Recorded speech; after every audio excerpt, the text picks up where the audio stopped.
Welcome, everyone, to the Brewing Bright Minds podcast. I am Jaime, and this is Dom. And today's topic is infant and toddler milestones, 4 to 6 months. So now it's a little bit more exciting because they've put on some weight. They're easier to hold. You don't have to worry so much when you're holding them about their head, just kind of rolling off. It gets much more comfortable because at first they're so fragile, and now you can really play and kind of move them around and be more comfortable. Hold them on your hip and stuff. Yes, exactly. They're a little bit more durable.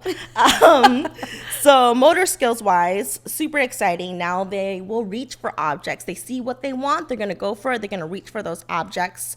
It's really exciting. You guys were just raving about some of our friends in our class rolling from belly to back. Mm-hmm. Like they flipped over and now they're gonna, they're gonna start being mobile now. Yeah. But super, super exciting. And they'll use a palmar grasp. And so what that means, if you place an object in their palm, their reaction is to just grab it. Yeah, so the palmar grasp is a reflex. So it's not something that they are controlling. It's, like you're saying, put it in the palm of their hand and they'll grasp it. This is also on the soles of their feet. If you put something on the sole of their feet, their toes will curl. So all reflex that they do unfortunately grow out of. It's a very cute, you're holding hands with your baby, Yeah. But yes, they do grow out of that, but it is a reflex. Yes, it is very cute. They'll balance on their tummy, so they'll gaining their balancing skills and more awareness of their body and what they can do, and they can sit up with some assistance. And so I'm sure every mom has it, but little boppy pillows or little things that kind of support them at the base, or just sitting like you're sitting behind your child and holding them up. This is why pediatricians recommend starting solid foods between 4 to 6 months, because that's when they can hold their weight up, their core muscles. Yes, and so that, allows them to safely start eating and swallowing solid food. So a lot of motor skills developing at this stage, so super, super fun.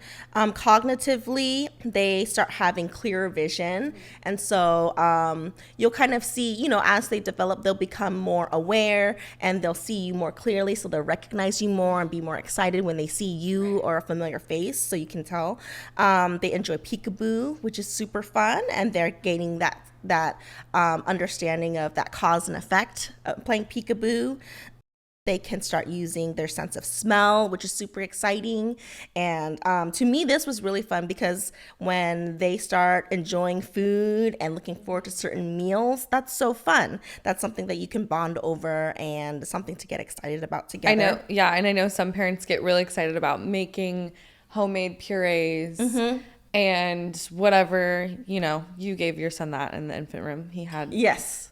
Nowadays... He had gourmet breakfasts. Yes. With my first, she ate very, very clean for her first year of life. And I did the whole thing. I pureed all organic things, and I put hidden veggies in pasta sauce. Yes, put hidden veggies, and she didn't have any real sugar until her first birthday, and she very much just fisted the cake into her mouth and enjoyed it.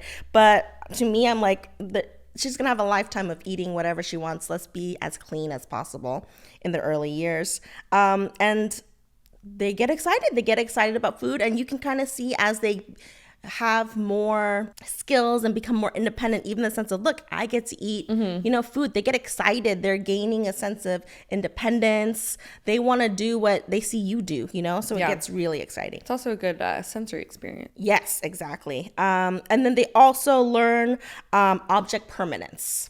So can you explain a little bit about that? Yes. So object permanence, it's a very big word for just essentially if you peekaboo, or if you were to put a toy under the blanket, they are able to understand that there was a toy in front of them and now there's not.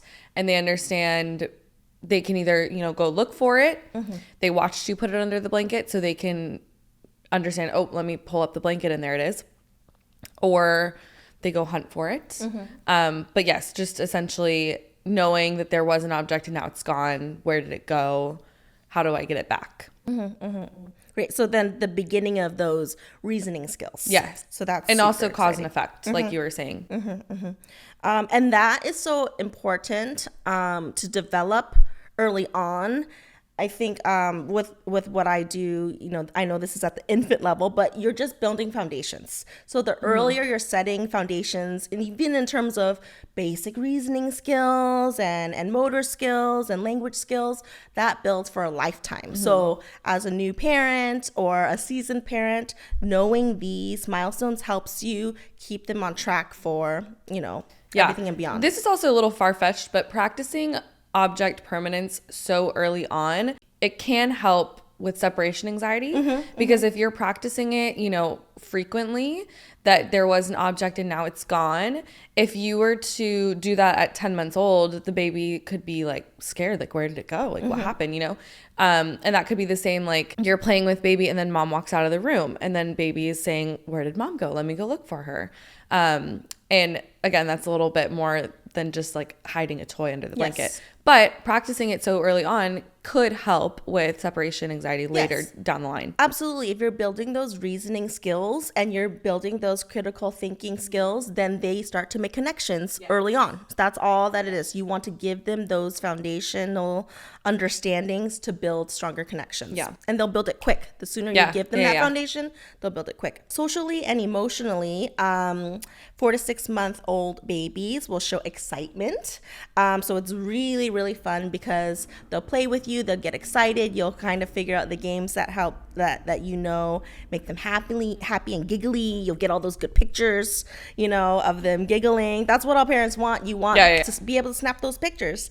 And you can tell the difference between angry and friendly voices. Babies can understand that. So now they're getting a social awareness of their environment, which is big. This is huge because people tend to think that babies cannot remember things, and where it's true that you don't start to have memories until age 2, but you will remember, I was feeling unsafe in my early childhood if there was a lot of yelling and loud voices and angry voices around you constantly.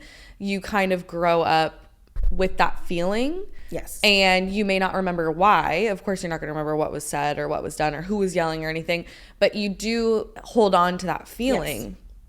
Yes, so that's really interesting. That's really, really huge. So just being cognizant as parents. Again, you are new parents. You are sleep deprived. You are going to yell. You are, at your wit's end. But always remembering that when you are with your baby, try your very best within reason to provide a nurturing, like you're saying, calm, loving environment. Yes, we're gonna argue with our spouse. Yes, we're gonna have disagreements, but just being mindful that even if they're not understanding entirely what you're saying, they can sense your feelings, they can sense your emotions, and that's going to construct their level of security when they're home with you. Yeah. And so just being mindful that has a lasting effect on them long term. Yeah.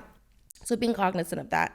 And then language skills, super, super fun. They start babbling back and forth with you so you can have actual conversations with your baby.